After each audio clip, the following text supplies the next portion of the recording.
Was Michelle the only one to blame? We are victims of a fatal attraction. Do you believe Jeffrey that he's a victim of his mistress? Or do you believe the mistress who said she is manipulated by her lover?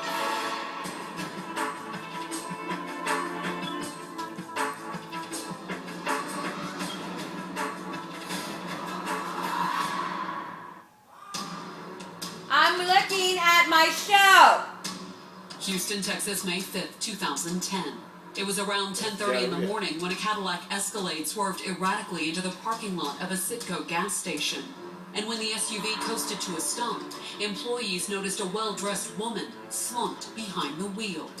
Her name was Yvonne Stern. Yvonne Stern definitely ran around with, the socially elite here in town. She was not someone caught up in the scene and being photographed for the society pages of the newspapers and so on. But she did do a lot of charity work. But that morning, it was the socialite who needed help. She told the gas station attendant, "I've been shot, help me." She then falls out of the car on the ground. The gas station attendant dialed 911, even as the 52-year-old mother of three, bleeding heavily from her stomach, reached for her own phone. She still has the strength enough to text her husband. Jeffrey Stern, a prominent personal injury lawyer, rushed to the scene. He arrived moments after the ambulance. He races to the gas station just in time to see her being loaded up in an ambulance. Jeffrey ran to his wife's side, and just before the paramedics put her in the ambulance, Yvonne gasped the name of the man she believed had shot her. Even gave him the last name, Look, so that's she was Sam. coherent I know enough to he identify who it He works was. She with said she got a very good look at him. But the Houston police would discover that Yvonne was mistaken, and their list of suspects would include her husband and his secret mistress, a 37-year-old office manager named Michelle Geyser.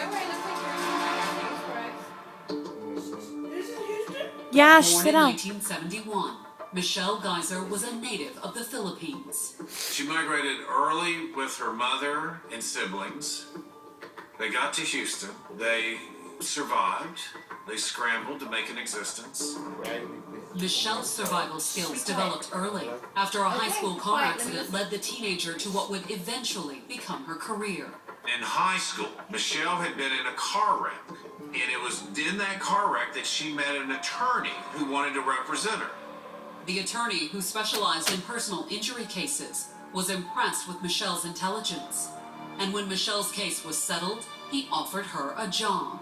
Michelle ends up working for the attorney after school and learns the personal injury business.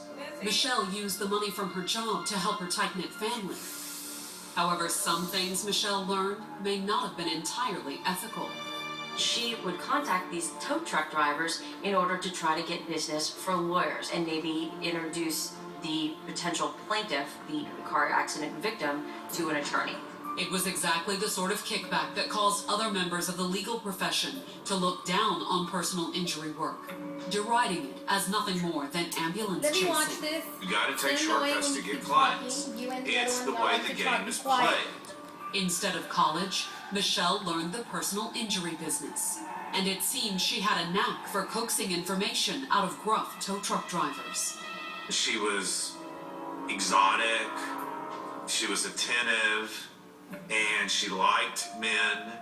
And that may be part of why Michelle was so successful at her new career. By her late 20s, she had worked her way up to office manager. She's creative and knows how to make money in the personal injury business and probably made that office a lot of I money. have a picture with her in And that she car. was That's doing pretty Lewis's well car. for herself, too. But she began to make good money because she was bringing in clientele. Michelle didn't spend most of the money on herself, though. Instead, she bought a house and used much of her income to support her family. Her parents lived with her, her sister lived with her, so she was working diligently and extra hours on weekends to pay for everybody. And even into her 30s, it seemed Michelle remained focused on her family and her thriving career. She seemed very friendly, very pleasant, sort of compliant around men. She never found the right guy, or She never wanted to find the right guy.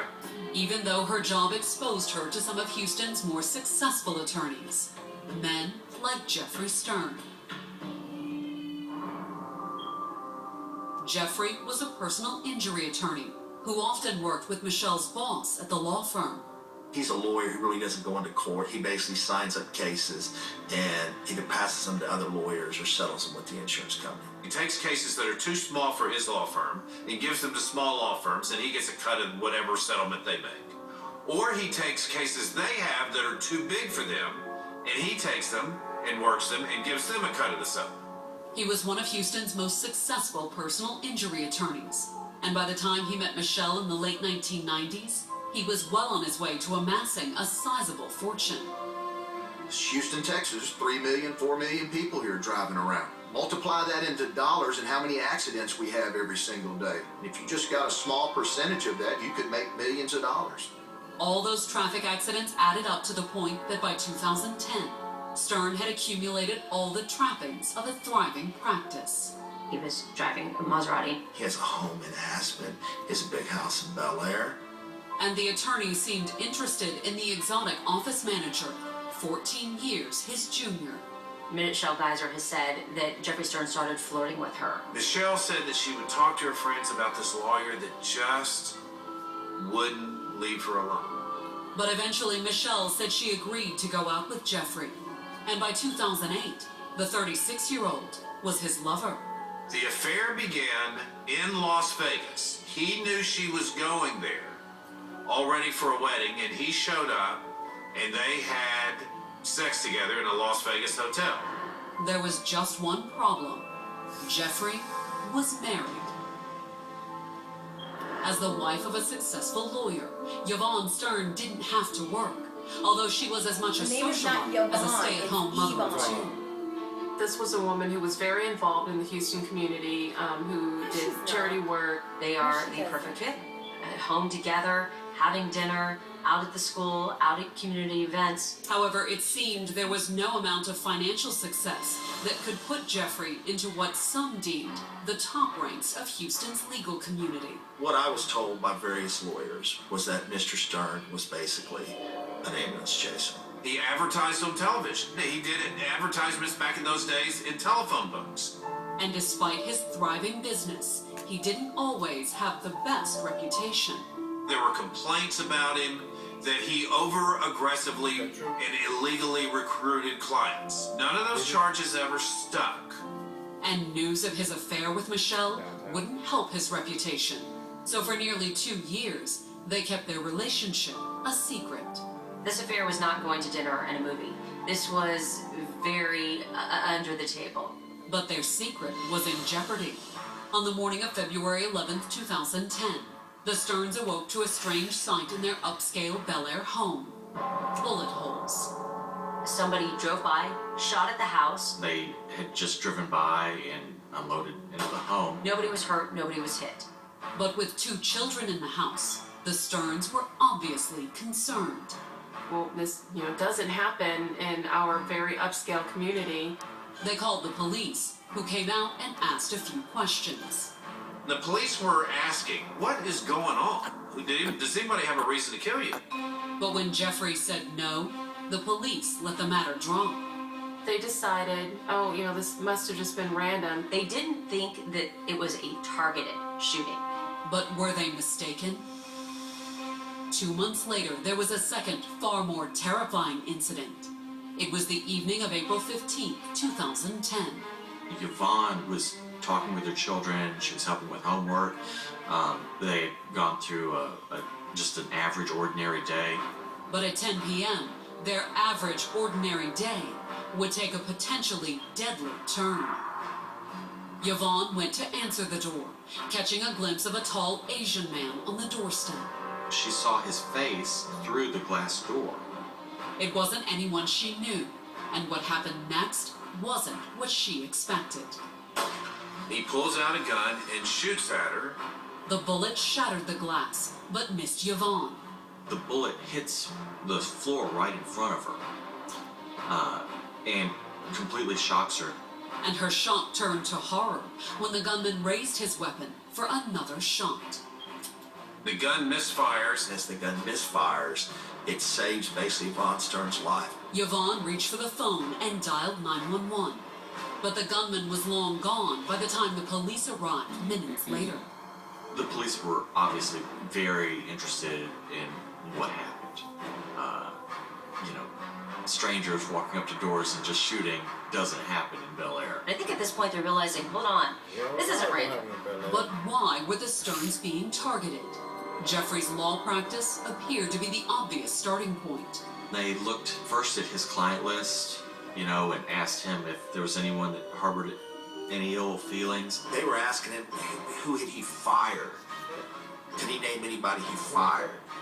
Once again, Jeffrey said no. He couldn't think of anyone who might have reason to hurt him or his family. And they chalked it up to maybe a home invasion that didn't work out. Whatever was behind the attacks, the Sterns were through taking chances. Jeffrey Stern puts in all kinds of burglary-proof windows, doors, security doors in front of the doors. They were scared. And considering the stress, their tempers were running understandably short. Yvonne's in particular. At one point, she even got into a heated altercation with one of the contractors working on their home. The contractor had taken the money that the Sterns had paid him and didn't pay his subs. I read that there was even a hammer thrown. Jeffrey managed to defuse the situation, but he also sent Yvonne and the children to live in a nearby apartment complex while the upgrades were finished. Jeffrey Stern stayed at their $1 million Bel Air home when Von Stern moved out and took the kids. But would the move get Yvonne and the kids out of danger? Or would it put her directly in the line of fire? Coming up, an assassin targets Yvonne. She was begging for her life. And a tip leads to not one, but 3 hitmen and their alleged ringleader. He had been That one, hired there was a to dumbass hire that hitman to that kill ratted her out and Yvonne hung Stern. her on There was this Hey. woman, a Filipino coffee woman ship, named but then Michelle he went and Geisler. They gave her 25 years like a dumbass. You hung yourself. That's the plea bargain you got?